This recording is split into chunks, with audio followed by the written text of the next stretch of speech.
Everyone, I hope you are doing well. Today we will talk about how to fix or how to solve the problem of connection problem on Fitbit weekly on settings. Here we go to apps, default apps, app settings.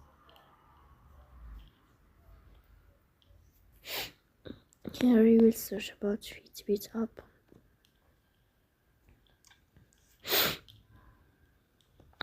Then we click on first stop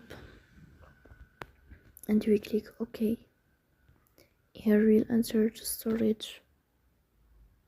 Then we click on clear cache. In the end, you will turn off your phone and you will restart your phone again to fix that problem. So that's all. Don't forget to support us, bell icon, subscribe.